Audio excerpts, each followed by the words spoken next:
எங்களை நாங்கள் ஒப்புக்கொடுக்க இந்த நாளில் எங்களை ஆயத்தப்படுத்துவோம்.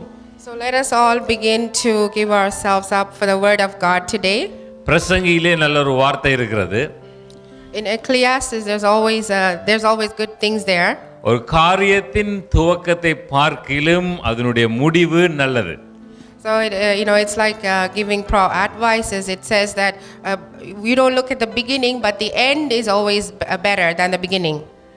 அதாவது இன்னொரு வாதை தெளிவுபடுத்த சொல்லுவோமா இருந்தால் அது எது இந்த காரியத்தை நாங்கள் ஆரம்பித்தாலும் அந்த முடிவு சிறப்பாக இருக்க வேண்டும். So what we're trying to say is that whatever you start, make sure the ending is always fruitful.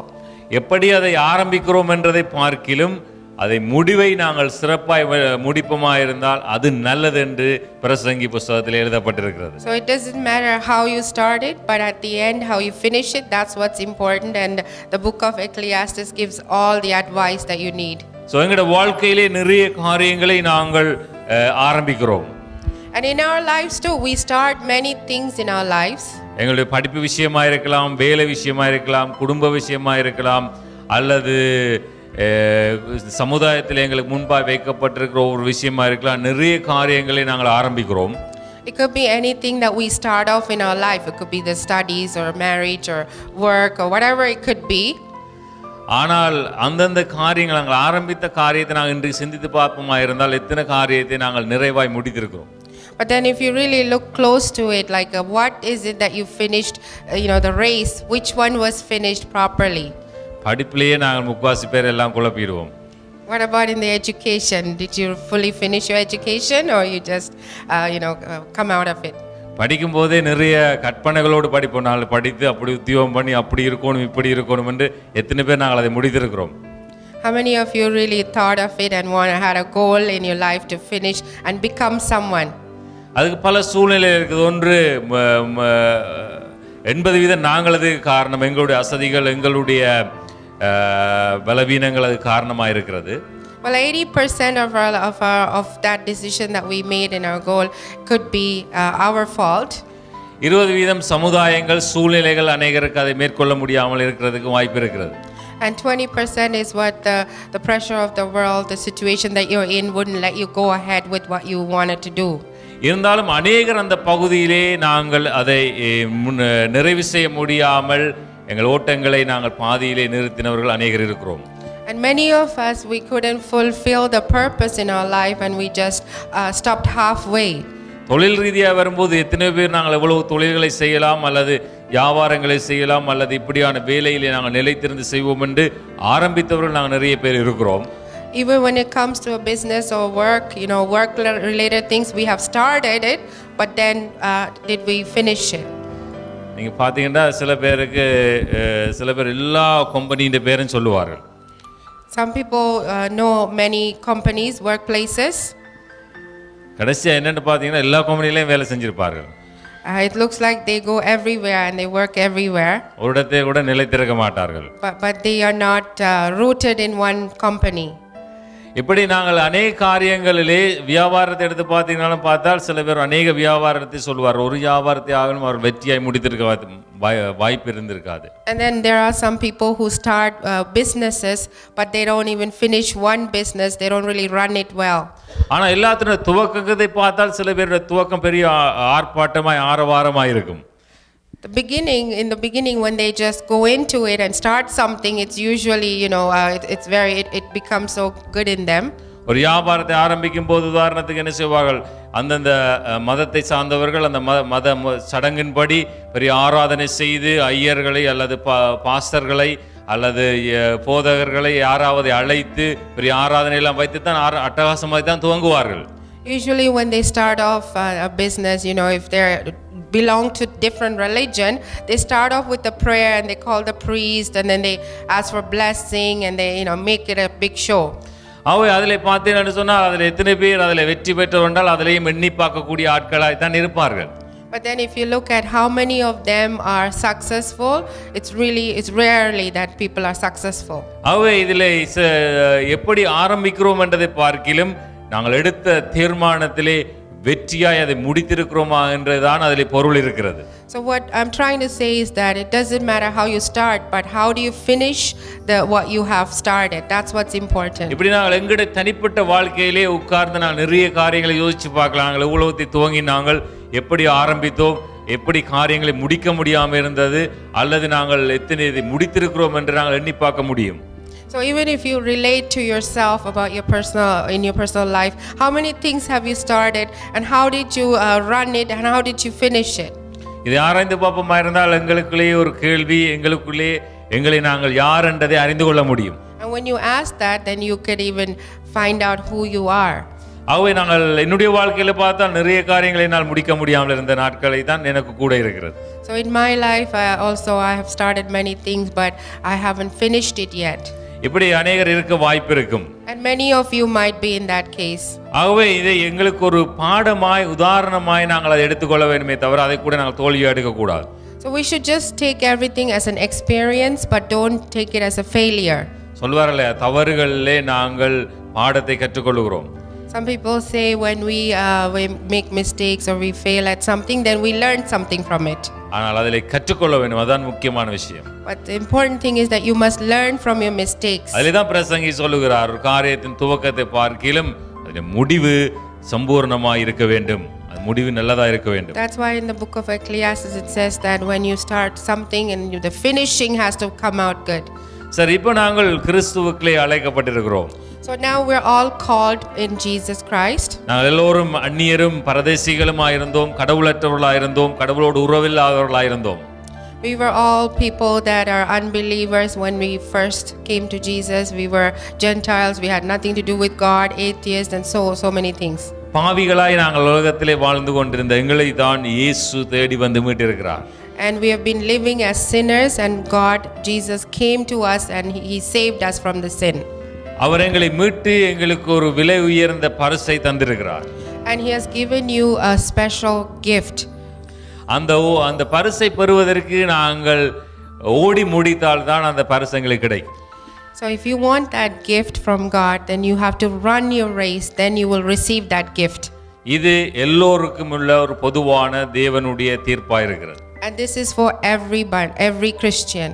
இது பெரிய ஊழியக்காரனா இருக்கலாம், ஊழியம் செய்யாதவர்களா இருக்கலாம், பலகால கிறிஸ்தவர்களா இருக்கலாம், புது கிறிஸ்தவர்களா இருக்கலாம், இதெல்லாம் தேவனுக்கு முன்பாக எல்லோருக்கும் ஒரு காரியத்தை ஆண்டவர் நியமித்து வைத்திருக்கிறார். Now this is for everybody, all the Christians. It doesn't matter whether you're in a ministry or not, but for everyone you need to receive that gift. In order to receive the gift, you have to run the race. இதற்காக எங்களுக்கு வேத புத்தகத்திலே अनेक உதாரணமானவர்கள் வாழுகிறார்கள். And we can take a lot of people in the Bible as an example. இன்றைக்கு நான் ஒருவரை நாங்கள் பார்க்க போகிறோம் வேதத்திலே. And we're going to look at someone today. எங்கள் எல்லாருக்கும் நல்ல தெரிந்த யாக்கோபு. And we're going to talk about Jacob today. ஆண்டவர் ஒரு ஆசீர்வாத சந்ததியை கொண்டு வந்தார். ஆபிரகாம், ஈசாக்கு, யாக்கோபு. நாங்கள் அடுத்தது இல்லையே பைபிள். சந்ததி என்ற பெயரை கொடுக்காமல் போய்விட்டது. So God has blessed Abraham. சொல்லும்போது எப்படி சொல்லுகிறோம்? ஆபிரகாம், ஈசாக்கு, யாக்கோபுடைய தேவன் என்று தான் சொல்லுகிறோம். God has blessed Abraham, Jacob and Isaac and Jacob. We are just looking at that generation as a blessed generation. இந்த யாக்கோபு செஞ்ச வேலையால அதுக்கு பேரே இல்லாம போயிடுச்சு. But then after Jacob, you don't really have another descendant that the Bible talks about is carrying forward. என்னுடைய விசுவாசப்படி யாக்கோபுக்கு பிறகு அடுத்த ஒரு பேரை வைக்கோண்டா என்னுடைய பேர் உங்களுடைய பேரை தான் வைக்கணும். So who would be the child after Jacob? It will be all of us, the believers. இந்த கிறிஸ்துவுக்குள்ளே நாங்கள் அப்படியே அழைக்கப்பட்டிருக்கிறோம். ஆமென். Because we are called in Jesus Christ. இங்கே யாக்கோபு என்கிறவன் வந்து உலக ஆசீர்வாதத்தில் உலக ஆசீர்வாதமா இருக்கட்டும், ஆவிக்குரிய ஆசீர்வாதம் எல்லாம் தனக்கு வேணும் என்று விரும்புகிற ஒரு மனுஷன். Jacob is someone who wants many blessings. It doesn't matter if it's worldly blessing or spiritual blessing. இது ஒரு பக்கம் நல்ல ஒரு காரியமா இருந்தாலும் அவன் செயல்பட்ட சில காரியங்களை பார்த்தீர்கள் கீழ்த்தரமான காரியங்கள் எல்லாம் செய்திருக்கிறான் அதற்காக. But then if you look into Jacob's life, he has done many things wrong also. நாங்கள் எதற்காக அழைக்கப்பட்டோமோ, நான் யார் என்று அறிந்து வாழ்வோமா இருந்தால் அந்த வாழ்க்கை ஒரு ஆசீர்வாதமா இருக்கும். If you look at yourself and then ask yourself, why were you called and where has God put you? And if you stay in that level, then your life will be blessed. நாங்கள் இன்னொருவருடைய ஆடை எடுத்து போடும்போது தான் அந்த பிரச்சனை ஆரம்பமாகிறது. But when you put on someone else's clothes, that's when you have problem. இந்த யாக்கோபு என்ன செய்தான்? அவனுக்கு ஒரு அழைப்பு இருந்தது, அவனுக்கு ஒரு ஆசீர்வாதம் இருந்தது. அவன் தன்னுடைய அழைப்பையும் தன்னுடைய ஆசீர்வாதத்தையும் விட்டுவிட்டு தன்னுடைய சகோதரனுடைய ஆசீர்வாதத்தையும் அவனுடைய சொத்துக்களையும் ஆசைப்பட்டான். But look at the life of Jacob. He had blessings already, but he was interested in his brother's blessings and he was trying to receive that. அதனாலே கடைசி வரைக்கும் அவன் தன்னுடைய ஓட்டத்தை ஓடி முடிக்க முடியாமல் போய்விட்டது. And this is why until the end he couldn't run the race, his race. என்றால் நாங்கள் சில நேரத்தில் பார்த்தீங்கன்னா வேற யாருடைய ஷூவை போட்டுக்கொண்டு நடக்கணும் ரொம்ப கஷ்டமா இருக்கு. Did you ever try walking in somebody else's shoe? Wouldn't it be difficult? அளவு சரியா வந்துட்டா பரவாயில்லை. It is okay. So if it fits you, it's no problem. அது சிலவள சின்னனா இருந்தாலும் பிரச்சனை, பெருசா இருந்தாலும் பிரச்சனை, நீண்ட தூரம் நடக்க முடியாது. And if the shoe is small, then it's tight, and if it's too big, then it's too loose. You can walk with it. நல்ல ஒரு பழக்கம் இருக்கு. நாங்கள் ஆண்கள் எங்களுக்கு பெண்களை ஷாப்பிங் கூட்டிட்டு போனா ஹீல் ஷூவோட கூட்டிட்டு போகணும். ஏன்னு சொன்னா கண்ண தூரம் நடக்க மாட்டேன் வீட்டை போகும்னு சொல்லிடுறோம். So if you go with the wife to shopping, then make sure you tell her to wear heels, because then she can't walk too far and she'll come home from shopping. நல்ல கம்ஃபர்ட்டபிளான ஷூவோட போனோம்னு சொன்னா வீட்டை வந்து சேர முடியாது. If she wears comfortable shoes, then you can't even come home on time. She'll be walking everywhere and shopping. இதெல்லாம் சில தந்திரங்களை நாங்கள் கைக்கொள்ள வேண்டும். This is a trick, you have to learn that. நாங்கள் தவறான ஷூவை போட்டு கொண்டால் நாங்கள் கண்ண தூரம் நடக்க முடியாது. அது பிரயாணத்தில் அது எங்களுக்கு ரொம்ப கஷ்டம் கொடுக்கும். So even in your walk with God, if you put on the wrong shoe, then you cannot walk far. எங்களுக்கு அழைக்கப்பட்ட அழைப்பை நாங்கள் அங்கீகரித்து கொண்டு எங்களை கிறிஸ்துவுக்குள்ளாக நான் நடந்து செல்வோமா இருந்தால் எங்கள் ஓட்டத்தை நாங்கள் வெற்றியாய் ஓடி முடிக்க முடியும். So you have to stand at God at your calling where God called you, and then if you walk and you will have success. தமிழர் உதாரணம் சொல்வார்ல, காகம் வந்து அன்ன நடக்க வலிக்கிட்டு தன் சொந்த நடையும் அது மறந்து போயிடுச்சுன்னு சொல்லி. அன்னம் வந்து வடிவாக நடக்கும், காகத்துக்கு ஒரு ஆசை அன்னம் மாதிரி நான் அசைஞ்சு நடந்தா எப்படி இருக்குமெண்டு அது கடைசியாக கெந்தி தான் நடக்குதான் என்று சொன்னால் அது தான் எப்படி தன்னை கடவுள் எப்படி படைத்தார்ன்றதை மறந்து போயிட்டு என்று சொல்லி ஒரு உதாரணம் சொல்லுவார்கள். There's always a saying in Tamil, we always say that the raven doesn't want to walk the way it's supposed to, but it looks at another bird and it walks slowly like that. But that's why we make fun and we say you're supposed to walk the way that God put you. இந்த தவறை அநேகர் நாங்கள் கிறிஸ்தவ வாழ்க்கையிலையும் தனிப்பட்ட வாழ்க்கையிலையும் கூட அநேகர் இதிலே நாங்கள் தவறுகள் செய்கிறதுக்கு நிறைய வாய்ப்புகள் இருக்கிறது. மற்றவர்களைப் போல வாழ வேண்டும், அவரைப் போல நான் கதைக்க வேண்டும், இவரைப் போல நான் ஸ்டைல் பண்ண வேண்டும், இவரைப் போல நான் உடுப்பு போட வேண்டும், அவரைப் போல இவரைப் போல இவரைப் போல என்று பார்த்து என்னை நாங்கள் மறந்து விடுகிறோம். And in many times in our life, we just look at other people. We want to just be like the other person, or talk like the other person, do what the other person does, or wear the clothes and do the same style like the other person. We just try to imitate others. நான் முதலாவதாய் விசுவாசிக்கணும், என்னை ஆண்டவர் நிறைவாய் படைத்திருக்கிறார். First thing you have to understand is God has created you with what you need. எனக்கு என்ற ஒரு தனிப்பட்ட பெருமதி இருக்கிறது, மதிப்பு இருக்கிறது, திறமை இருக்கிறது. அதை நான் இந்த உலகத்துக்கு கொடுக்க வேண்டும் என்ற உணர்வோடு நாங்கள் வாழ வேண்டும். You must understand that you already have the talents and you were created with that, and that's what you need to give to the world. அப்படியா இருந்தால் நாங்களும் சந்தோஷமா இந்த பூமியில எங்களுடைய வாழ்க்கையை வாழ்ந்து முடிக்க முடியும். அது கிறிஸ்துவுக்கும் பலனுள்ளதா இருக்கும். And if you do that, then of course you're going to finish your race in a good way, and it will be beneficial for the Lord. இந்த யாக்கோபு என்ன செய்தான் என்று சொன்னால் தமேனுடைய ஆசீர்வாதத்தை பெற வேண்டும் என்ற ஒரு ஆசை அவனுக்குள்ளே வந்து விட்டது. Jacob, what he wanted to do is he wanted to receive the blessings of his brother. யாக்கோபுடைய தகப்பனார் ஈசாக்கு மரிக்கிற காலத்தில் அவருக்கு ஒரு பழக்கம் இருந்தது. தன் பிள்ளைகளை தன் கரங்களை வைத்து ஆசீர்வதித்துப்பட்டு போவார்கள். அந்த ஆசீர்வாதம் பிள்ளைகளுக்கு கடந்து செல்லும். So Jacob's father Isaac, what he likes to do is he wants to bless everyone. Even the time when he was about to die, he blessed his children. இன்றைக்கு பெரியவர்கள் சிறியவர்களை ஆசீர்வதிக்கிறதோ அல்லது சிறியவர்கள் போய் பெரியவர்களை ஆசீர்வதிக்கிற அந்த பழக்கம் எல்லாம் நாங்கள் மறந்து போய்விட்டோம். And in this day of age, we have forgotten the blessings to pass it on from an elder person to the younger person. எங்களுக்கு அந்த அந்த அது உண்மையிலே நல்லொரு பழக்கத்தை நல்லொரு வாழ்க்கை முறை எங்களுக்கு கொண்டு வந்திருக்கும். ஆனால் அன்றைக்கு அநேகர் நாங்கள் அதை தொலைத்து விட்டோம். And that would have been a good habit, but many of us have lost that habit. இருந்தாலும் இங்கே யாக்கோபு தெரியும் தகப்பன் தன்னை ஆசீர்வதிக்க வேண்டும் என அவர்கள் மூத்த பிள்ளைக்கு ஒரு ஆசீர்வாதம் இளைய பிள்ளைக்கு ஒரு ஆசீர்வாதம் என்று வைத்திருக்கிறார்கள். So even though Jacob knows that he needs to be blessed, because he knows there's a blessing for him and a blessing for his brother, the elder brother. இவன் மூத்தவனுடைய ஆசீர்வாதத்தை தகப்பனிடத்திலிருந்து பெற வேண்டும் என்பதற்காக தகப்பன் மரிக்கிற ஒரு கட்டத்திலே சொல்லுகிறார், எனக்கு நல்ல ஒரு ஆகாரத்தை சமைத்து கொண்டு வா என்று சொல்லி யாக்கோபுடைய தமையனிட்டை சொல்லிவிடுகிறார். And because Isaac wants to bless his children, he has told the eldest son is Esau to go and make a meal for him so he can bless him. அவன் வேட்டையாடி செல்கிறதுக்கு ஏசாய் போய்விட்டான். யாக்கோபு என்ன செய்கிறான், வீட்டை இருந்த ஆடு மாடை அடித்து சமைத்து ஏசாவை போல தான் போயேண்டா ஈசாக்கு கண் பழுதாய் போய்விட்டது, தெரியவில்லை யார் என்று சொல்லி. ஆகவே அவரை ஏமாற்றி இந்த ஆசீர்வாதத்தை பெற வேண்டும் என்று போகிற ஒரு கட்டத்தை தான் இப்போ வாசிக்க போகிறோம். So as you know, Esau went out to go hunt some food for their father so he can make a stew and give to the father. In the meantime, Jacob, he's the one who is usually home.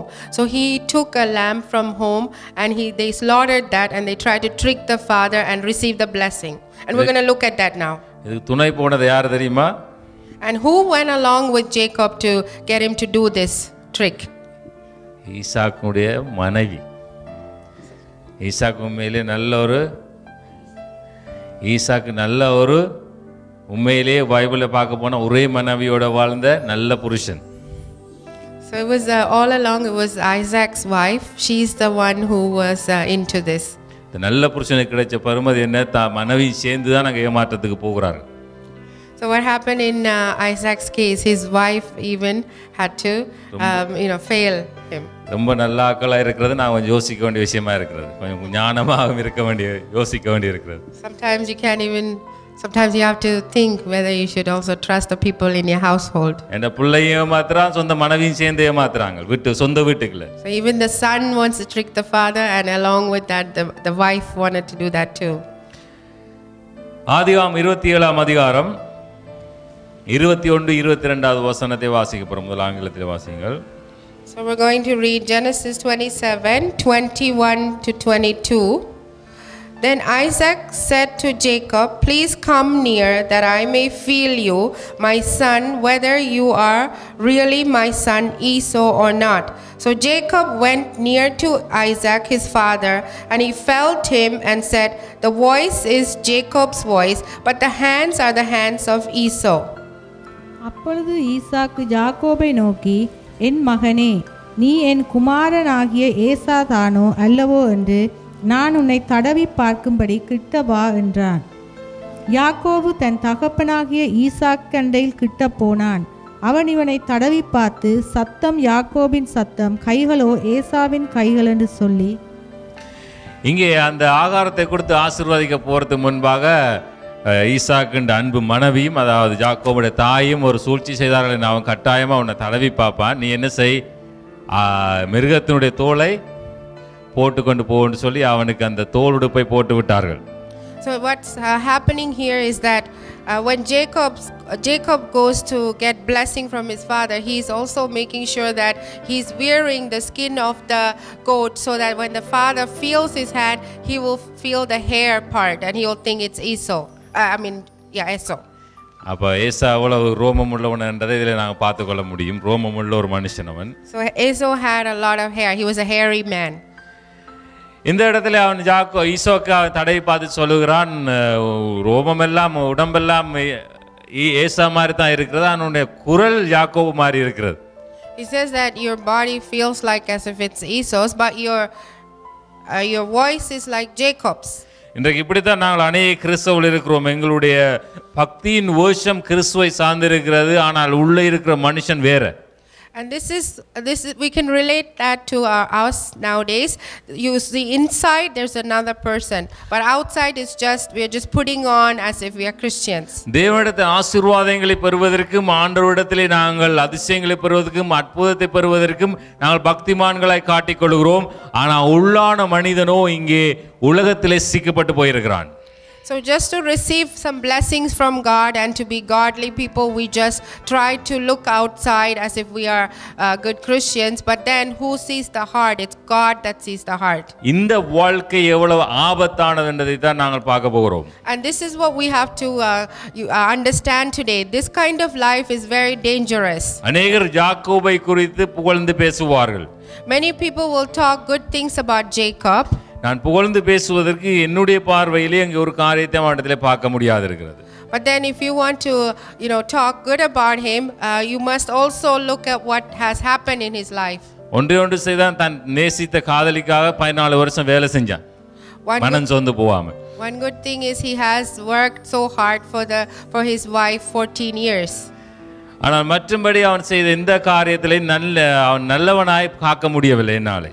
But in all the other things that he has done, we cannot really look at good things about Jacob. ஆசையும் தனக்கு வேணும் என்ற ஒரு வாழ்ந்த ஒரு மனுஷனாய் தான் நம்மளை பார்க்க முடிகிறது. He was someone who was really greedy for what he wanted. சில பேருக்கு நீச்சல் நீந்த தெரியாது, எனக்கு நீந்த தெரியாது. There are some of us that don't know how to swim. நீந்தும் போது தண்ணியை நாங்கள் விலத்தி போக வேண்டும், அப்போதான் நீந்தலாம். So if you're swimming, you need to put away the water. Just push the water aside. தண்ணி இப்படி இழுத்து நீந்துறாக்கள் நீந்த முடியாது, மூழ்கி போய் விடுவார். But if you take the water into yourself, then you're going to get drowned. யாக்கோபு அப்படித்தான், எல்லாம் எனக்கு வேணும், எனக்கு என்றபடியால அவன் ஓட்டத்தை ஓடி முடிக்க முடியவில்லை சரியா. And Jacob can be seen someone like that. He just wanted everything to himself, and that's why he couldn't run the race for God. மற்ற அவர்களுக்குரியது அவர்களது, எனக்குரிய என்ற ஒரு வாழ்க்கையோடு வாழ்ந்திருந்தால் யாக்கோபு நல்ல ஒரு காரியத்தினாலே வாழ்ந்து முடிந்திருக்க முடியும். So he should have said what belongs to me is only mine, what belongs to them is theirs, and he could have run the race like that. அவை நாங்களும் எங்களுக்குரிய நியமிக்கப்பட்ட ஓட்டத்திலே நாங்கள் நிலைத்திருந்து ஓடுவோமா இருந்தால் நாங்கள் வெற்றியுள்ளவர்களாய் கிறிஸ்துவிடத்திலே மகிமைகளை அடைவோம். And we must be like that too. Whatever God has called us, we should stay at that and run that race. Then we are going to receive the gift. போதுமென்கிற மனதோடு நாங்கள் மிகுந்த தேவ பக்தியோடு கூடிய வாழ்க்கையை நாங்கள் வாழ பழக வேண்டும். You must be happy with what you have. You have to be satisfied with what you have. என்னை விட இன்னொருவருக்கு கூடுதலாக இருக்கிறது, திறமையாக இருக்கிறான்னு அவரை புகழ நாங்கள் இருதயமுள்ளவர்களாக இருக்க வேண்டும். You must be able to talk good things about people that can do many other things than you. என்னால முடியல, அவர் செய்கிறார், சந்தோஷப்படணும் நாங்கள். You must be happy because if you are not able to do it, somebody else is able to do it. So you must be happy for that person. என்னால அப்படி வாழ முடியல, ஆனால் அவர்கள் அப்படி வாழுகிறார்கள், ஆசீர்வதிக்க வேண்டும் அவர்களை பார்த்து. So if you can't live like them, you just have to bless them. So because they are living like that. பொறாமை கொள்ளுவோமா இருந்தால் அல்லது சஞ்சலப்படுவோமா இருந்தால் அது எங்கட வாழ்க்கையை தான் அழிக்கும். But if you get jealous at them and envy them in their heart, then it's going to ruin your life. எங்களுக்குள்ளே வைத்திருக்கிற திறமைகளையும் ஆசீர்வாதத்தை நாங்கள் சுதந்திரிக்க முடியாத ஒரு பரிதாபமான நிலைமைக்குள்ளே போய்விடுவோம். And if you are like a person like that, then you cannot enjoy what God has given you and your talents, and you cannot run that race. இந்த யாக்கோபு இப்படித்தான் பல காரியங்களிலே சொத்துக்களை சேர்ப்பதா இருந்தாலும் சரி, நிறைய காரியங்களிலே மற்றவர்களை ஏமாற்றி வாழ பழகின ஒரு மனுஷனாவே அவனுடைய வாழ்க்கை முடிகிறதை பார்க்கிறோம். So Jacob again can be seen someone who was kind of greedy for himself and selfish, and also he deceived many. கடைசியா அவன் தன்னுடைய பெயரை கூட ஆண்டவர் அவனுக்கு மாத்தி கொடுக்கிறார். And we will also see that God changed his name. எப்படி இருந்தாலும் இவனுடைய வாழ்க்கையின் ஒரு முடிவின் ஒரு பகுதியை நாங்கள் பார்க்க போகிறோம். And there is a part where we have to look at the ending part in his life. கடைசியா தன்னுடைய வாழ்க்கையை எகிப்திலே முடித்துக் கொள்கிறான். And his life has ended in Egypt. சுதந்திர நாட்டிலே வாழ்வதற்கு அழைக்கப்பட்டவன் தன்னுடைய வாழ்க்கையை கொண்டு கடைசியை முடித்த இடம் எகிப்து. He was called to live free as a free man, but at the end he went and he died in Egypt. எகிப்திலே தான் முடிந்தால் பார்த்தால் சந்ததியை முழுதலையும் கொண்டே அடிமைப்படுத்தி விட்டு மறைத்து விட்டான். It's not just him, but his whole household, his generation, they are the ones that got stuck in Egypt. அதுக்கு பிறகு ஆண்டவர் 400 வருஷம் அமைதியாவே இருக்க பண்ணிவிட்டான்.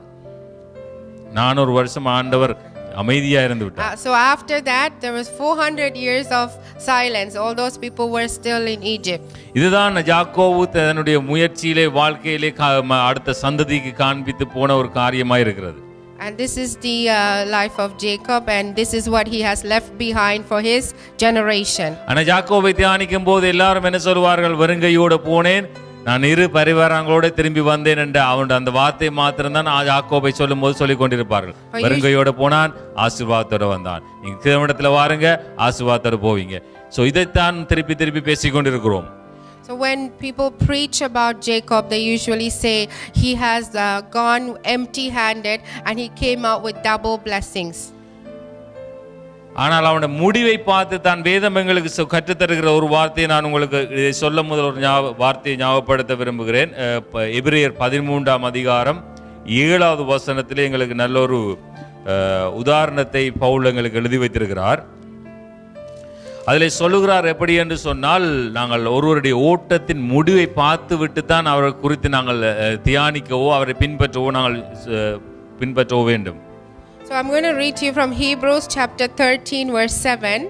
Remember those who rule over you, who have spoken the word of God to you, whose faith follow, considering the outcome of their conduct.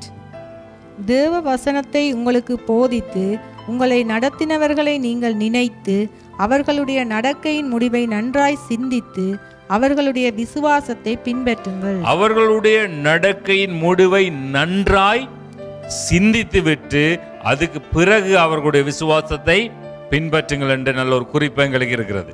So it's warning us to consider the outcome of their conduct, and then you have to watch out and follow. ஆகவே யாக்கோபில் இருந்து இடைக்கிட காரியங்களை நாங்கள் எடுத்து வாழ முடியாது. அவனுடைய துவக்கத்தையும் அவனுடைய ஓட்டத்தின் முடிவையும் பார்த்து அவனுடைய விசுவாசம் சரியா இருந்தால் நாங்கள் அந்த விசுவாசத்தை எடுத்துக்கொள்ளலாம். அவனுடைய விசுவாசம் தாறுமாறா இருக்கிறபடியால் அதை நாங்கள் எங்களுக்கு ஒரு முன்னுதாரணமாய் தான் வைக்கலாமே தவிர நாங்கள் அவனை பின்பற்றுகிற அளவுக்கு போகிற அளவுக்கு அவன் ஒன்றும் நல்லதை எங்களுக்கு காண்பித்து தரவில்லை. So you can just look at Jacob's life just to learn from what he has done, and it's just like an example for us to not make the same mistakes like him. And at the same time, you must not follow when a person fails in many things, we must not take that into account. And அவன் வயது வந்து ஒரு கட்டத்திலே அவன் அறிக்கை எடுக்கிறதை தான் இப்ப நான் வாசிக்க போகிறோம். We're going to read about what he has said when he was very old. ஏன்னா எங்களுக்கெல்லாம் இளம் வயதில் சில விஷயங்கள் சொல்லுவாங்க. இளம் ரத்தம் பயமறியாத இல்லைக்கான விஷயங்கள் சொல்லுவார்கள். இள வயசில் எங்களுக்கு அனுபவம் பெற எங்களுக்கும் ஒரு வயசு வந்த பிறகுதான் நாங்கள் சிந்திக்கிறோம் சில விஷயங்களை. So even ourselves as human beings, when you get older, that's when you get more wiser, and that you will speak differently than what you used to speak when you were younger. ஆகவே எங்கள் சந்ததிக்கு அடுத்தவர்களுக்கு நாங்கள் நல்லதை சொல்லிக் கொடுக்கிறோம். சிலது தீயதை நாங்கள் இது தீயது என்று நாங்கள் தெளிவாக சொல்லிக் கொடுக்கிறதுக்கு காரணம் என்ன, அதை நாங்கள் அனுபவித்தபடியாலே. And the reason why we teach the younger generation not to do this and not to do that is because we went through it and we have the experience. ஆதியாகமம் 47வது அதிகாரம் 8வது 9வது வசனத்திலே அங்கே யாக்கோபு எகிப்துக்கு போன பிற்பாடு அங்கே எகிப்து மன்னனுக்கு முன்பாக இந்த அறிக்கையை அவர் சொல்லுகிறார். So we're going to read from Genesis chapter 47, 8 and 9. Pharaoh said to Jacob, "How old are you?" And Jacob said to Pharaoh, "The days of the years of my pilgrimage are 130 years.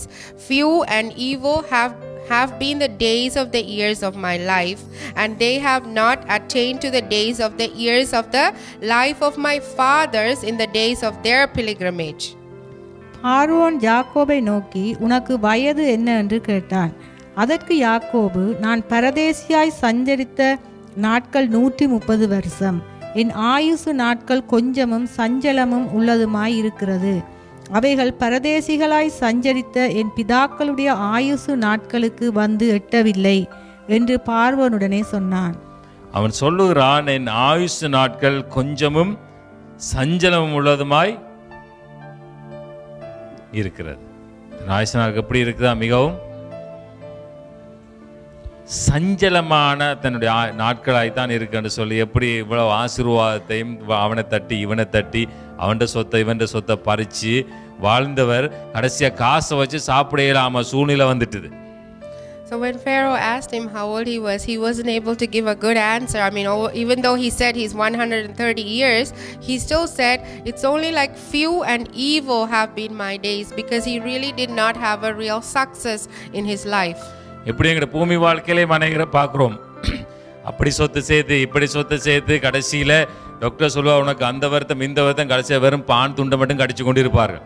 சொத்து நிறைய இருக்கும். And you see that many people also they go and they run after riches and all that and have many worldly blessings, but then at the end they fall into sickness, all kinds of sickness, and they can't even eat a good meal. They'll just be eating a cracker or something. மற்றவன் சாப்பிட்றத பார்த்து எரிச்சல் பட்டு கொண்டு இருக்க வேண்டிய அவ்வளவுதான் செய்ய முடியும். So all they can do is look at other people eating. இதெல்லாம் எங்களுக்கு முன்னுதாரணங்களாக எழுதப்பட்டிருக்கிறது. All of these are just for our examples. இவரும் எல்லாம் சுத்தமாத்தெல்லாம் பண்ணி நிறைய சொத்துக்களை சேர்த்து அப்படியெல்லாம் செய்து ஆசீர்வாதத்தை பெற்றாலும் அந்த ஆசீர்வாதம் அவரை பாதுகாக்கவில்லை. கடைசியாய் அவர் சாப்பிடுவதற்கு ஆசிர்ந்தும் சாப்பிட வழியில்லாத பஞ்சம் ஏற்பட்ட சூழ்நிலையிலே அங்கே போய் எகிப்திலே அடிமையாய் இருக்கிறார். So even though Jacob in his life he tried to receive many blessings from here and there, tried to steal other people's blessings, in his life he didn't again wind up to be a blessing himself, because where did he go at the end? He went to Egypt.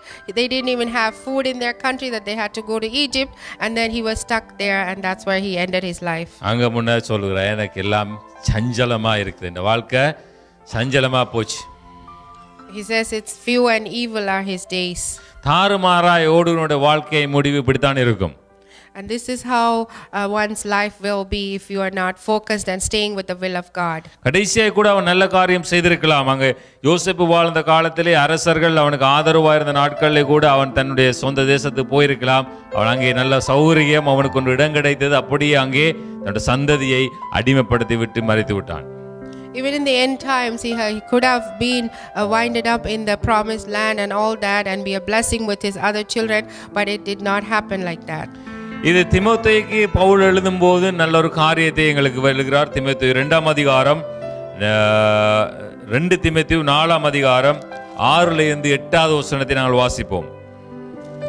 So let's read 2 Timothy chapter 4 6 to 8. Okay, so it says, for I am already being poured out as a drink offering, and the time of my departure is at hand. I have fought the good fight. I have finished the race. I have kept the faith. Finally, there is laid up for me the crown of righteousness, which the Lord, the righteous judge, will give to me on that day, and not to me only, but also to all who have loved his appearing. ஏனென்றால் நான் இப்பொழுதே பானபலியாக வார்க்கப்பட்டு போகிறேன். நான் தேகத்தை விட்டு பிரியும் காலம் வந்தது. நல்ல போராட்டத்தை போராடினேன், ஓட்டத்தை முடித்தேன், விசுவாசத்தை காத்துக்கொண்டேன். இது முதல் நீதியின் கிரீடம் எனக்காக வைக்கப்பட்டிருக்கிறது. நீதியுள்ள நியாயாதிபதியாகிய கர்த்தர் அந்நாளிலே அதை எனக்கு தந்தருளுவார். எனக்கு மாத்திரமல்ல, அவர் பிரசன்னம் ஆகுதலை விரும்பும் யாவருக்கும் அதை தந்தருளுவார். எனக்கு மாத்திரமல்ல, அவர் பிரசன்னம் ஆகுதலை விரும்புகிற யாவருக்கும் அதை தந்தருளுவார். இது அவனுடைய அறிக்கையா இருக்கிறது. So Paul has said, it's not just for me that I will receive this crown of righteousness, but it's also for all who love his appearing. இவருடைய வாழ்க்கையை பார்த்தீர்கள் என்று சொன்னால், வாழ்க்கையில் இவ்வளவு கிறிஸ்துவுக்காக தன்னுடைய சுய வாழ்க்கைகள், ஆடம்பர வாழ்க்கைகள், தன்னுடைய விருப்பங்கள் எல்லாவற்றையும் விட்டு பாடுகளை அனுபவித்தவர் தான் இது எழுதுகிறார். So this is Paul writing it. Who is Paul? Paul has gone through so much of hardship in his life for Jesus, just to run the race. He went through so many things, and he is the one who's writing about this. உலகத்திலே தங்கள் விருப்பப்படி தங்கள் ஆசைப்படி நிறைவேற்றி வாழ்ந்தவர்களாலே கூட இந்த அறிக்கையை சொல்ல முடியாது. Even people who are in the world, who live their life even for God, even they cannot say this. அவளால் ஒன்று சொல்ல முடியும், நான் என்னுடைய வாழ்க்கையில் சுபகோமாய் வாழ்ந்தேன், நான் அடுத்த சந்ததிக்கு நான் வாழ்க்கையில் நிறைய காரியங்களை, சொத்துக்களை சேர்த்துவிட்டு கடந்து செல்கிறேன் என்ற அறிக்கைகளை சொல்ல முடியும். ஆனால் இந்த ஆழமான இந்த வெளிப்பாட்டை சொல்ல முடியாது. They may say that I had a good life, I was blessed, and then I leave all the blessings to my children. They can say only that, but they cannot say as Paul has said here. நல்ல போராட்டத்தை போராடினேன், ஓட்டத்தை முடித்தேன் என்று சொல்லி தெளிவாய் சொல்லுகிறவனுக்கு தான் அடுத்தது என்னத்தை பெறப்போகிறேன் என்ற வெளிப்பாடு தெரியும். So a person who says, I have fought the good fight and finished the race, he is the one who would know all about the will of God. ஏதோ நானும் முடிச்சுக்கிறேன், நான் முடிக்காலும் எங்களுக்கு முடியத்தான் போகுது, ஆயுள் கொடுக்கப்பட்ட நாட்களில் நாங்கள் முடிச்சுட்டு தான் போகணும், ஏதோ நானும் முடிக்கிறேன், இதெல்லாம் கீரிடத்தை பெறாது. தெளிவாக சொல்கிறேன் வேத வசனத்தின்படி. So you must not say that, okay, well, I also have to somehow run and somehow live. This is not how you should say. என்றால் ஒன்று முடித்தால் தான் ஒன்றை நாங்கள் பெற முடியும். படிப்பை முடித்தால் தான் பட்டம் பெற முடியும், அல்லது நாங்கள் எங்கள் வேலை காலங்களை முடித்தால் தான் நாங்கள் அதுக்குரிய ஓய்வு பணத்தை பெற முடியும். ஒன்றை முடித்தால் தான் நாங்கள் இன்னொன்றை பெற முடியும் என்ற ஒரு நியமனம் நாங்கள் உலகத்திலே கற்றுக்கொள்கிறோம். So you also know that if you finish something, that's when you get a reward for it, and that's a practical thing in life. நாங்கள் நல்ல போராட்டத்தை போடி நல்ல ஓட்டத்தை முடித்தேன் என்று சொன்னால்தான் அந்த ஓட்டத்தின் பலனாகிய ஜீவ கிரீடத்தை நாங்கள் பெற முடியும். So only if you say, just like Paul has said, I have fought the good fight and finished the race, that's when you will be receiving the gift from God. நாங்கள் எல்லாரும் ஓட்டத்தை ஓட முடிக்க ஆயத்தம், ஆனால் போராட எங்களுக்கு விருப்பம் இல்லை. We want to run, but we don't want to fight. எங்களுக்கு போராட்டம் இந்த உலகத்திலே தான் நியமிக்கப்பட்டிருக்கிறது. Our fight is in the world. அது கிறிஸ்தவர்களுக்கு தான் இந்த உலகத்திலே போராட்டம் அதிகம் இருக்கிறதாய் வேதம் காண்பித்து தருகிறது.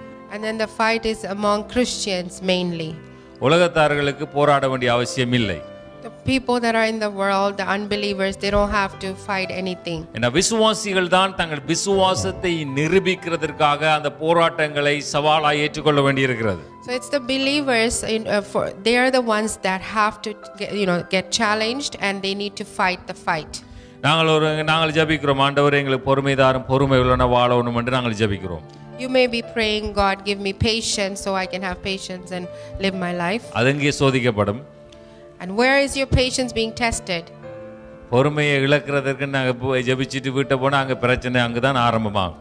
But when you get a temptation where you will be losing your temper and then not have patience, that's when the problem comes. ஐயோ இப்போதானே ஜெபிச்சேன், ஆண்டவரே நான் பொறுமையாக இருக்கணும்னு சொல்லி இப்படி நான் பரபரப்பாக இருக்கிறேன் எங்களை குறித்து ஒரு நோக்கம் வரும். But then you might be thinking, oh, I just prayed so I can have patience, but look what happened. சில பேர் நாங்கள் என்ன நினைக்கிறோம், ஜெபிச்ச உடனே அப்படியே கிடைச்சிருமென்னு நினைக்கிறோம். மஜிக்காய் ஆண்டவரை நாங்கள் பார்த்து பழகி விட்டோம், பார்க்க வச்சு விட்டார்கள். Some people think that if you pray right away you will receive patience forever. நாங்கள் ஆண்டவரிடத்தில் ஒப்பு கொடுத்து ஜெபிச்சால் ஆண்டவர் பொறுமையை சோதிக்கிறதற்கு அங்கே எங்களுக்கு பொறுமையை இழக்கப்படுகிற ஒரு சூழ்நிலை வந்தால் தான் தெரியும் நாங்கள் பொறுமையாக இருக்கிறோமா இல்லையா, அதுதான் சோதனை. Well, this is how you will be tested, because if you're praying for patience, God is going to allow something to happen so that you can hold your peace and patience. So அதிலே நாங்கள் கற்றுக்கொள்கிறோம் இல்லை, திருப்பி என்ன செய்கிறோம், அதை நாங்கள் விட்டு விடாமல் நாங்கள் திருப்பியும் ஜெபிக்கிறோம், ஒப்பு கொடுக்கிறோம், திருப்பி நாங்கள் செல்லுகிறோம். இப்படி நாங்கள் எப்படியே அதை விட்டு விடாமல் முயற்சிக்கும் போது தான் அது எங்களுக்கு பலன் கொடுக்கும், அது எங்களுக்கு பொறுமைசாலியாய் மாற்றும். And this is how you become victorious, when you go through the problem and then hold your peace, and for whatever you're prayed for, you really endure it. That's when you will be victorious. இப்படி தான் நாங்கள் ஒவ்வொரு காரியத்திலும் அந்த சோதனைக்குள்ளாய் போனால் தான் எங்களால் ஜெயம் கொள்ள முடியும். So you must go through the temptation and then you have to come out strong. அதனால தான் எங்கள் எல்லோருக்கும் முன்பாக அந்த சோதனை வைக்கப்பட்டிருக்கு. அந்த சோதனையை அனுபவிக்க முடியாமல் தான் இன்றைக்கு பிசாசு அநேகரை பலவித போதனைகளிலே மாற்றி வைத்திருக்கிறான். This is why all of us in life we face tests and trials, but then there's also the devil who tries to trick us so that we can fall in the temptation. அந்த சோதனையை நீங்கள் செய்ய வேண்டிய அவசியம் இல்லை, நீங்கள் அப்படித்தான் இருப்பீர்கள், உங்களுக்காக கர்த்தர் எல்லாத்தையும் செய்வார் என்று சொல்லி நாங்கள் தவறாக அதை புரிந்து கொண்டதினாலே நாங்கள் சரியான போராட்டத்தை போராட முடியாதவர்களாக இருக்கிறோம். But then what does the world teach us? The world teaches that we don't have to go through this. We don't have to put up with this. We can have an easy life out. And this is how we lose what God has given us. இன்றைக்கு கிறிஸ்துவை அறியாத மக்கள் சொல்லுகிற விசுவாச அறிக்கை கூட இன்றைக்கு கிறிஸ்தவர் சொல்ல முடியாத நிலைமையில இருக்கிறது. Even people that are ungodly, who are not believers, even they are strong in one thing, but Christians are failing in this thing. எனக்கு அநேக நம்பர் அவர்கள் ஒரு பெரிய பிரச்சனை சொல்றாரு, இது என்ன எல்லாருக்கும் வார உண்டு தானே சாதாரணமாக சொல்லுவார். But then I have a friend and he's not a believer. Even he says to me, what are you guys talking about problems? We get problems too. This is nothing. இதே கிறிஸ்தவனா என்ன செய்யற உடனடியாக ஐயோ உங்களுக்கு இப்படி வந்துட்டுது அப்போ உடனடியாக எங்கே போவோம் உடனே பாஸ்டர்கிட்ட தான் போவோம்.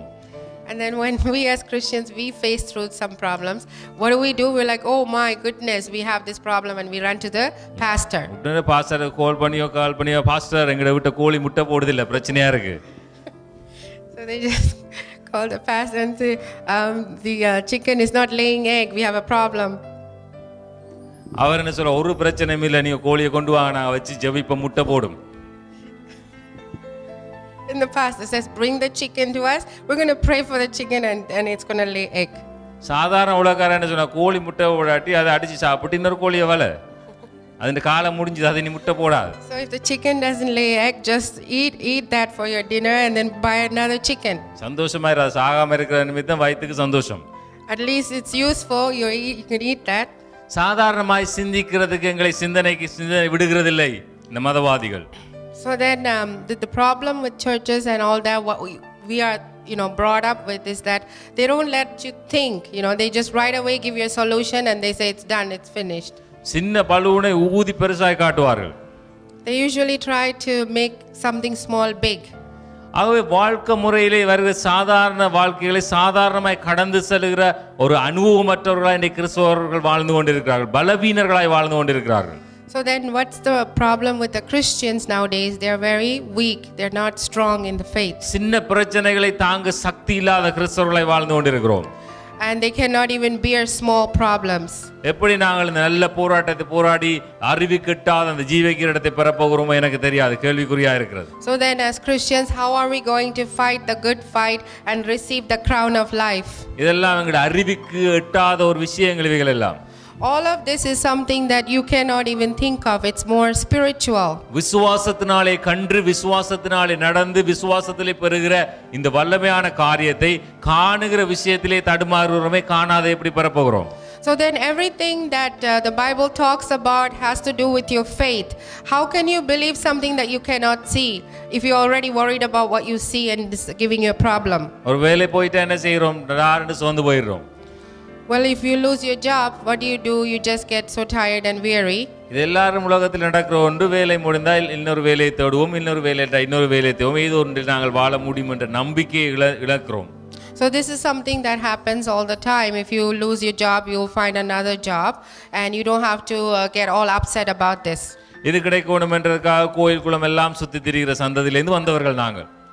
And we're people that just came out of a very strong religion where we always go through prayer for small things. இப்ப கோயில் குளம் சுத்த முடியாது, என்ன செய்கிறோம்? தீர்க்கதரிசிகள் கூட்டம், பாஸ்டர் கூட்டம், அபிஷேக கூட்டம், அந்த கூட்டம் இந்த கூட்டம் சுத்தி திரிகிறோம். So nowadays what are we as Christians doing? We're just going around to this meeting and that meeting and to get this anointing and that anointing. மொத்தம் எங்கேயாவது சுத்தி திரிகிறது என்றே நான் முடிவெடுத்தேன். முல்லை யாக்கோபு தான், இது இன்னும் மாறவில்லை. வெளியிலே சும்மா ஏசா என்ற கிறிஸ்தவர் என்ற பெயர்களை போட்டிருக்கிறோம், அவ்வளவுதான். So the inside man is still Jacob. He hasn't changed. Outside is just looking to be as if a normal Christian, but inside is still Jacob. சிறிய காரியங்களில் இந்த உலகத்துரிய காரியத்திலே நாங்கள் யார் என்றதை எங்களை அடையாளப்படுத்தி தருது. நாங்கள் இன்னும் பலவீனர்களும் சின்ன பிள்ளைகளுமாய் யாக்கோபை போல ஆசைகளும் நிறைந்தவர்களாய் வாழ்ந்து கொண்டிருக்கிறோம் என்றதை எங்களை அடையாளப்படுத்துகிறது. So then we can identify a strong Christian and a weak Christian by what they go through and what they do. ஒரு சின்ன தோல்வியை ஏற்றுக்கொள்கிற சக்தி இல்லாத கிறிஸ்தவர்களாய் வாழ்கிறோம். இதான் யாக்கோபுடைய பலவீனமே. So we're like the people that cannot even stand one small failure, and that's the weakness of Jacob. எல்லாம் வேணும் நிறைவா இருக்க வேண்டும் என்று கடைசியா அவன் சாய்க்க சொல்றான். எல்லாமே சஞ்சலமா தான் போச்சு கடைசியில. He's someone who said like we need everything, I need everything, and then at the end everything is like coming to nothing. இதே அவன் யாக்கோபு தனக்கு கொடுத்த தனக்கு அழைப்பிலே ஓடி இருந்தான்னு சொன்னால் இந்த வார்த்தையை சொல்லியிருக்க மாட்டான். But if Jacob would have run the race according to what he was given by God, then he would have finished it properly and he would have said something good. 2 தீமோத்தேயு 3ஆம் அதிகாரம் 5ஆம் வசனத்தை கடைசியை வாசித்து முடிப்போம். Let's also read 2 Timothy chapter 3 and verse 5. இந்த வார்த்தைகள் எங்களுக்கு பலனாவும் தைரியமா இருக்கும் என்று நான் விசுவாசிக்கிறேன். I believe that these words are going to strengthen us. எங்களை கிறிஸ்துவுக்குள்ள இன்னும் பலப்படுத்தி தைரியப்படுத்தி எங்கள் ஓட்டத்தை ஓடி முடிக்க இந்த வார்த்தை எங்களுக்கு பலமாக இருக்கும் என்று நான் நம்புகிறேன். So when we run the race for God, this word is going to strengthen us, and I believe that. So I'm going to read 2 Timothy chapter 3 verse 5. Having a form of godliness but denying its power, and from such people turn away. தேவ பக்தியின் வேஷத்தை தரித்து அதன் பெலனை மறுதலிக்கிறவர்களாயும் இருப்பார்கள். இப்படிப்பட்டவர்களை நீ விட்டு விலகு. இப்படிப்பட்டவர்களை நீ எப்படிப்பட்டவரோடு சேர்ந்து நீ இணக்கமா போண்டா. பைபிள் எழுதியிருக்கு இணக்கமா போறண்டா. Like yeah. So this verse when we read, it says that you have to turn away from this kind of people who have a form of godliness but then deny the power of God. You have to turn away from those people and don't compromise with them. இதை நாங்கள் நல்லா புரிந்து கொள்ள வேண்டும். And you must understand that. நாங்கள் அந்த இடத்தை விட்டு அவருடைய விசுவாசத்தை விட்டு ஓட மாட்டோமா இருந்தால் தேவ பக்தியின் ஊசத்தை தரித்துக் கொள்வாள். ஏசாயினுடைய உடுப்பு இருக்கும், அதாவது ஆசீர்வாதத்தை கிறிஸ்தவர்கள் என்ற அங்கி இருக்கும். அதாவது நாங்கள் ரட்சிக்கப்பட்டவர்கள், நாங்கள் ஆவிக்குரியவர்கள், நாங்கள் கிறிஸ்துவை தரித்தவர்கள், ஆண்டோடு பேசுகிறவர்கள், இப்படி அநேக காரியங்களை சொல்லுவார்கள். நாங்கள் தேவனுக்கு உரியவர்கள் என்று சொல்லி, ஆனால் அவருடைய பலன்கள் அவருடைய கிரியைகள் வந்து பார்க்கும்போது கிறிஸ்துவை மறுதலிக்கிறதா இருந்தால் அவர்களை விட்டு நாங்கள் விலகிறது தான் எங்களுடைய ஆத்மாவுக்கு நாங்கள் செய்கிற புண்ணியமா இருக்கும்.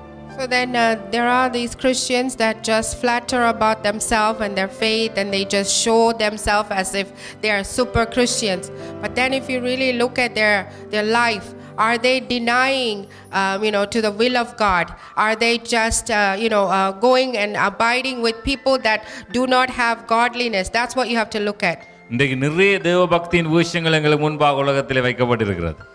So many people are just putting on an act in front of us. இந்த கிறிஸ்துவுக்கு ஊழியம் செய்கிறதா இருந்தாலும், உலக வாழ்க்கையிலே வாழுகிற கிறிஸ்துவா இருந்தாலும், எதுவா இருந்தாலும், இன்றைக்கு ஜாக்கோபை உள்ளுக்கு வைத்துக்கொண்டு ஏசாவை வெளியில வைத்து வாழுகிற ஒரு கிறிஸ்துவத்தை தான் நாங்கள் அநேகம் காணக்கூடியதா இருக்கிறது. So even if it's a ministry, even if people in the ministry or believers, whoever it is, they are just are they really portraying Esau or are they portraying Jacob?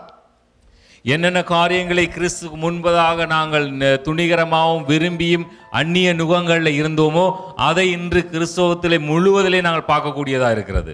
So whatever we have left behind, however we came in the Christianity, you see everything that was left when they first got saved, they have it now in themselves. இப்படி எங்களுடைய வாழ்க்கையை நாங்கள் வாழ்ந்து கொள்வோமா இருந்தால் ஓட்ட முடிவிலே ஜாக்கோபை போல இப்படித்தான் சொல்லுவோம். படுக்கையில் இருந்து கொண்டு இப்படித்தான் நாங்கள் நினைக்கணும், ஐயோ வீணான நாட்களை வீணாக்கினேன், என் ஓட்டம் எங்கே போக போறோன்னே தெரியலையே, இன்றைக்கு நம்ம கண்ணை மூடிட்டா நாளைக்கு எங்கே போக போகிறோமே தெரிய என்ற ஒரு கேள்விக்குறியோட சஞ்சலத்தோடு ஒரு மறிக்கிற ஒரு சூழ்நிலை தான் வரும். So you shouldn't be like the ones in Jacob's case where at the end he was really sad about his life, that he wasted it. Just like that, many of us are running a race in a wrong way, and at the end what are you going to say? And are you even able to say, if I die today I'm going to heaven? இல்லை, நாங்கள் வேஷத்தை போடாமல் பவுல் சொன்னது போல உண்மையாக நான் கிறிஸ்துவுக்காய் வாழ்ந்தேன் என்ற மன ரம்மியத்தோடு நாங்கள் இருப்போமா இருந்தால் அவனுக்கு மரணம் நியமிக்கப்பட்டாச்சு. அவன் சந்தோஷத்தோடு சொல்லுகிறான், என் ஓட்டத்தை முடிக்கிறேன், நான் எனக்கு எதற்காக நான் அழைக்கப்பட்டேனோ அதை நிறைவு செஞ்சிட்டேன், நான் அதை பெறுகிறதற்காக நான் சந்தோஷமாய் போறேன் என்று மற்றவர்களை வாழ்த்தி விட்டு போக முடியும். Or are you like Paul, where he said, I have finished the good fight and run the race? So are you like that? If you are like that, then you are really successful in your life and you are standing with the will of God. ஆகவே நாங்கள் இன்றைக்கு தீர்மானிக்கிறோம், என்ன நாங்கள் பவுலை போல ஆசீர்வதித்து விட்டு நாங்கள் இந்த பூமியை போக போகிறோமா, அல்லது ஜாக்கோபை போல சஞ்சலத்தோடு நாங்கள் மறிக்க போகிறோமா? Are you going to be like Paul, who is going to leave behind a blessing to the people so they can follow your footsteps? Or are you going to be like Jacob, who really has nothing much in his life? இது நாங்கள் வாழ்க்கையில சிந்திக்க வேணும் அருமையானவர்களே. And you must really think about that. கிறிஸ்தவ வாழ்க்கை சிந்தித்து வாழுகிற ஒரு வாழ்க்கை. And Christian life is about you just thinking about yourself. எங்களுக்குள்ள இருக்கிறது வெளியேற பெற்ற ஒரு விஷயம் ஒன்று இருக்கிறது. And there's something that's inside of you that's that's really worth so much. நல்ல சின்ன ஒரு சிந்தனைக்கு யோசிச்சு பாருங்க. நாங்க ஒரு வாகனத்தை வாங்குறோம்னு வெச்சுக்கொள்ளுங்க, ஒரு 50,000 ரூபாய் செலவு செய்து. Imagine you're buying a vehicle for 50,000. இந்த சிலவழில வியாபாரிகள் எங்களை ஏமாத்தினாலும் அது கிட்டத்தட்ட 50,000 ரூபாய் பெறுமதியே தான் இருக்கும் அந்த வாகனம். So even though the business people that trick you, it could still come up with the same amount. நிச்சயமா ஒரு 1000 ரூபாய் வாகனமா இது இருக்காது. It wouldn't be $1,000 vehicle. இப்ப ஆண்டவர் சொல்கிறார் தன்னுடைய விலையேறப்பட்ட இரத்தத்தினாலே எங்களை கிரயித்துக் கொண்டிருக்கிறார். And Jesus has said that he has bought us for a price. It's priceless. அப்ப விலையேறப்பட்ட இரத்தத்தினாலே வாங்கின பொருளுக்கு என்ன விலை? So what do you think the cost would be then? Salvation. அதுவும் விலையேறப்பட்டதுதான். So even that is priceless. You can't put a price to it. So நானும் நீங்களும் யாரு? விலையேறப்பட்டவர்கள். So all of us are priceless. எனக்கும் உங்களுக்கும் விலை மதிக்க முடியாது இந்த உலகம். The world cannot figure out the price for you. இந்த வாழ்க்கை எங்களுக்குள்ள இருந்தால் நாங்கள் வெற்றியான வாழ்க்கையை வாழ்ந்து கொண்டிருக்கிறோம். And if this life is in you, then you are going on the right track. மக்கள் எங்களை பார்த்து என்ன கருத்தும் சொல்லலாம். It doesn't matter what people say about you. இவர் வசதி குறைந்தவர், வசதி கூடினவர், படிக்காதவர், படிப்பில்லாதவர், உயர்ந்தவர், வளர்ந்தவர், கட்டையானவர், மொத்தமானவர், என்ன கதையும் சொல்லலாம். It doesn't matter what the world wants to say to you. They just look at the outside of you. அது தப்பு அல்ல, அது அவருடைய கண்களின் பார்வை. And that's how they are, because that's how they see stuff. எங்களுடைய வாழ்க்கையில் மனரம்யம், துணிவு, தைரியம், விசுவாசம் இருக்கணும். நான் வெளியேறப்பட்டவன். But then what should you say about yourself? You should say, I am priceless. I was bought for a price from Jesus. இந்த வெளியேறப்பட்ட விசுவாசத்துக்குரிய வாழ்க்கை எங்களிடத்தில் இருக்க வேண்டும். And this is the type of faith you must have in your life. ஆகவேதான் எந்த ராஜாக்கு முன்னாலும் அரசனுக்கு முன்னாலும் உயர்ந்தவனுக்கு முன்னாலே நாங்கள் நிமிர்ந்து நிற்க முடியும் என்றால் அவனை விட நான் வெளியேறப்பட்டவன். So this is why if you are in front of kings and whoever it is, nobleman or whoever, you must stand strong because you have Jesus in you and you're priceless. நாங்க என்ன செய்கிறோம்? நல்ல பலவீனம் என்று சொன்னா இல்ல நீ கிறிஸ்துவ போல இருக்கணும், கிறிஸ்துவ போல இருக்கணும் விரட்டி பேசுவோம். அது நல்ல பெரிய ஒரு ஊழியக்காரன்டா, சரி பாஸ்டர் நீங்க சொல்றது சரிதான், உடனடியா குனிஞ்சிடுவோம். We look at a weak person and then we tell them, okay, you have to be like Christ, and we advise them. But then when we see a pastor or someone who's a leader, we just, we just go shy with them. நீங்க சொல்றதும் சரிதான் என்று நாங்க என்ன செய்றோம்? ஒத்து போயிடுறோம். We just go along with what they say. ஏண்டா அந்த தைரியம் இல்ல இங்க. Because you don't have the boldness. இங்க சும்மா பல கதைக்காதல வச்சு தான் விரட்டி கொண்டிருப்போம். So we just பேச தயக்கம் உள்ளதில் வச்சு தான் இல்லை நீ கிறிஸ்துவ போல தான் வாழும், இதுதான் சத்தியம், இதுதான் சத்தியம்னு சொல்லுவோம். சொல்ற இடத்துல விட்டுருவோம். So we just talk to people that are very weak about Jesus, but we are not strong, and preach bold to them, but we have to preach bold too and stand strong for the leaders also. அதான் பவுல் ஒரு நல்ல உதாரணம் ஏன் நான் அடிக்கடி சொல்லுகிறேன் என்றால், அவன் ராஜாக்கு முன்னே சொல்லிக்கும் அதே சத்தியத்தை தான் சொன்னான். தனியே ஒரு தனிப்பட்ட மக்களுக்கு சொல்லிக்கும் அதே சத்தியத்தை சொன்னான். சத்தியம் அவன் எந்த இடத்துலையுமே மாற்றவில்லை. So anywhere Paul went, he preached the same gospel. It doesn't matter if he's standing with the higher authority or weak people. கிறிஸ்துவின் வாழ்க்கையிலேண்டா நரகம் என்றதை அவன் சொல்லுகிறதுக்கு எங்கேயுமே பயப்படவில்லை.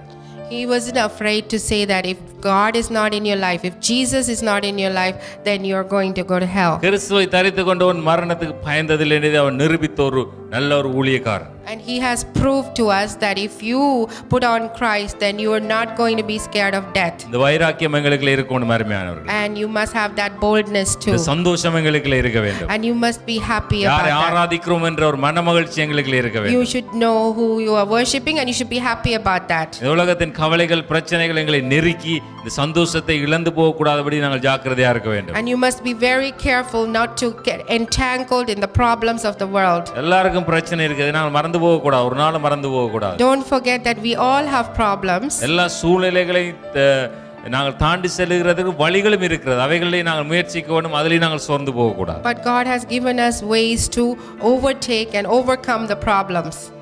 இதை நாங்கள் விசுவாசத்தில் வைத்துக் கொள்ளும். இல்லை அது எனக்கு வேறு சித்தம் இல்லை என்று சொன்னால் அது வாய்க்காது, அதையும் ஏற்றுக்கொள்ள நாங்கள் பழக வேண்டும். But then again, you have to keep that and be strong and have that faith to run and finish it. ஆக மொத்தத்திலே வேதங்களை கற்றுத்தருவதுள்ள பிதாவுடைய சித்தத்தை ஏற்றுக்கொள்ளுகிற மனப்பான்மை எங்களுக்கு வந்துவிட்டால் நாங்கள் இந்த உலகத்திலே சந்தோஷமாய் இந்த ஓட்டத்தை ஓடி முடிக்கிறோம். And then again, if you want to take the will of God in you, then you will finish the race happily. ஆக எங்களுடைய ஜெபங்கள் எங்களுடைய அறிக்கைகள் இப்படியாய் மாற ஆவியான உதவி செய்வாராக. So let our prayers and our confessions turn out to be like this. எல்லாம் பழைய விட்டு வந்த ஆச்சாரப்படியே ஜெபங்கள் அறிக்கைகள் எல்லாம் நாங்கள் மாத்தி வைத்திருக்கிறோம். We have changed everything, even our prayer life, to how we used to pray before we know God. நீங்க நிருபங்களை வாசிக்கும்போது அது எங்களுடைய ஜெபங்கள் இல்லை என்றதை அது கற்று தருகிறது. You know, when you read these the Gospels and in the New Testament or the epistles, you will know that this is not the proper prayer you do. நாங்கள் ஒவ்வொரு வேத படிப்பிலையும் வெள்ளிக்கிழமையில கற்று வருகிறோம். அங்கே ஒவ்வொரு நிருபத்தை நாங்கள் ஒவ்வொரு அதிகாரங்களை வாசித்து கொண்டு வரும்போது ஒவ்வொரு அதிகாரத்திலையும் அதை எங்களுக்கு கற்றுத் தருகிற ஜெபங்களை பார்க்கும்போது நாங்கள் எங்களுக்கு இந்த ஆட்கள் கற்றுத் தந்த ஜெபங்கள் எல்லாம் தவறானது என்றதை புரிகிறது. So then if we look at all these epistles, the letters that Paul wrote, we know that this is the type of prayer we should do. This is how we have to do it. We have to live by faith. என்று சொன்னால் அது ஜெபம் மிக முக்கியமான ஒரு பகுதி எங்களுடைய வாழ்க்கையிலே.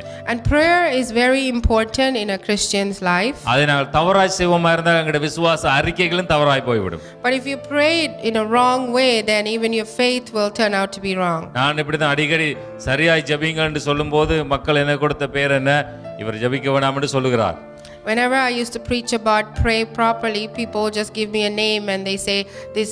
He says, I say that I don't want you to pray. அதுக்கண்டு மினக்கட்டு கூட்டம் போட்டு கதைக்கிறார்கள். And they even have a meeting about that.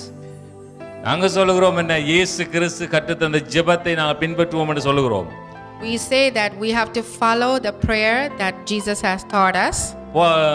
அப்போஸ்தலர் பவுல் எங்களுக்கு கற்றுத் தந்த ஜெபத்தை நாங்கள் பின்பற்றுவோம் என்று சொல்லுகிறோம். And we say we have to follow the prayer that Paul has taught us. அங்கே விசுவாச அறிக்கைகள் இருக்கிறது, அங்கே கிறிஸ்துவோட சித்தத்துக்கு எங்களை ஒப்புக் கொடுக்கிற ஜெபங்கள் இருக்கிறது, அங்கே எப்படி ஜெபிக்க வேண்டும் என்ற ஒரு மகத்துவமான காரியங்கள் எங்களுக்கு வெளிப்படுத்தப்பட்டிருக்கிறது. And over there you'll find that in the epistles all about the faith and how you have to pray in faith. நாங்கள் பழைய விசுவாச முறைகளை கொண்டு வந்து கிறிஸ்துவுக்குள்ளே கொண்டு வந்து பேரை மாற்றி ஜெபிக்கிறதுனாலே எங்கள் ஜெபங்களை ஆண்டவர் அங்கீகரிப்பார் என்று நாங்கள் எதிர்பார்க்க முடியாது. So you cannot say that all your prayers are answered if you follow like in the old ways, even like in the Old Testament, the way they prayed, if you cannot pray it right now.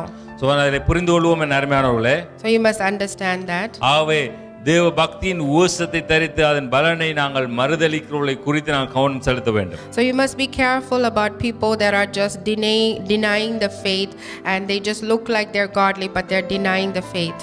ஈசாக்க போல அப்பாவியில நாங்கள் வாழக்கூடாது. Don't be like Esau, because Esau was someone who's innocent. He got tricked. சொந்த வீட்டுக்காரால ஏமாந்து போய் மரிக்க வேண்டிய பரிதாபமான நிலைமை வரும். Even his family members tricked him, and he could run into that case too. பரவாயில்லை, இந்த உலகத்திலே நாங்கள் ஏமாந்து இழந்தாலும் வேண்டையும் பரவாயில்லை, அது ஒரு பெரிய பிரச்சனை இல்லை. It doesn't matter if you are tricked or if you lose something in the earth. சொல்லுவார் இல்லையா, மீன் கரைஞ்சா குழம்புக்குள்ள தான் மீன் இருக்குமென்று சொல்லி. குடும்பத்துக்கு பிரச்சனை நாங்கள் கூட குறைய இழக்கிறத குறித்து பயப்பட தேவையில்லைண்டா, ஏதோ குடும்பத்துக்குள்ள தானே அது நடக்குதுன்னு விட்டுடலாம், பிரச்சனை இல்லை.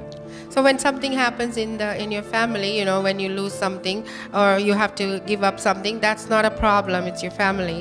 ஆனால் நித்திய ஜீவனை நாங்கள் யாருக்காம் இழக்க முடியாது. But then you can never lose your eternal life for anyone. எங்கள் ஒவ்வொருவருக்கும் ஆண்டவர் வச்சிருக்கிற நியாயத்தை தனித்தனியே இருக்கிறது. All of us, everyone have to face their judgment with God. அங்கே நாங்கள் தேவனுக்கு முன்பாக விசுவாசத்தோடு அங்க நிக்கிறதுக்கு ஆயத்தமுள்ளவர்களாய் இருப்போமாக. So we must be ready to face our God through the faith that we have. நாங்கள் ஒப்புக்கொடுத்து இந்த இடத்துல ஜெபிப்போம். So let us just pray and give ourselves to God. வார்த்தைகளுக்குள்ளாய் ஆண்டவர் எங்களை இன்னுமாய் பலப்படுத்தி நடக்க உதவி செய்வாராக. God is going to help us to walk in the faith. அவை மறந்து விடாதீர்கள், உலகத்திலே எல்லோருக்கும் நியமிக்கப்பட்ட ஓட்டங்கள் பாடுகள் எங்கள் எல்லோருக்கும் வைக்கப்பட்டிருக்கிறது. So again, don't forget, everyone has to go through things in the life. அதிலே கவலைப்பட்டு சிந்திச்சு எங்களுடைய மற்ற வளர்ச்சிகளை நாங்கள் குன்றாதபடி நாங்கள் ஜாக்கிரதையா இருப்போம். And don't worry about those things and lose your faith in and hope in God. வெளியேறப்பட்ட இரத்தத்தினாலே நாங்கள் கிரயித்துக் கொள்ளப்பட்டிருக்கிறதை நாங்கள் மறக்காதிருப்போம். You were bought for a price, for a price, and that's like priceless. ஆகவே நாங்கள் நல்ல போராட்டத்தை போராடி எனக்காக உங்களுக்காக பவுல் தெளிவாய் சொல்கிறார், எனக்காக மாத்திரமல்ல அவருடைய பிரசன்னத்தை விரும்புகிற எல்லோருக்கும் அதை வைத்திருக்கிறார். And again Paul has said to us, as we read, that he has it for everybody, all of us. அவர் எனக்கும் உங்களுக்கும் வைக்கிற அந்த மகத்துவமான நித்திய ஜீவனை கிரீடத்தை நான் ஒரு நாளும் இழந்து போக கூடாது. And never lose that eternal life, because God has a reward for you, the crown of life. அதுக்காக நான் இந்த பூமியில எதை இழந்தாலும் பரவாயில்லை, அதை இழந்துட கூடாது. You could lose whatever you want in the earth, but you do not lose that eternal life. பூமியில சந்தோஷமாய் சமாதானமாய் இருங்கள், அது இருக்க வேண்டாம் என்று நான் சொல்ல வரவில்லை. I'm not telling you not to be happy in the earth what you have. உங்களால் முடிந்த அளவு நீங்க பூமியிலே சமாதானமாய் சந்தோஷமாய் வாழ வேண்டும், அது நல்லது. You have to, as much as you can, be peaceful and get along with people and be happy with what you have. அதுல வருகிற குறைவு நிறைவுகளை நாங்கள் ஏற்றுக்கொள்ளப்பட வேண்டும், அதைத்தான் நான் சொல்ல வருகிறேன். But you must also accept when you go through problems in your life. You have to accept that. என்று சொன்னால் நாங்கள் வெளியேற பெற்ற ஒன்றை கண்டபடியால் இவைகளை எல்லாம் தாண்டி செல்ல ஆண்டவர் எங்களுக்கு உதவி செய்வாராக. Because you have something that's priceless. So if you have something that's priceless, you are able to overcome any problem in the earth. Amen. Amen.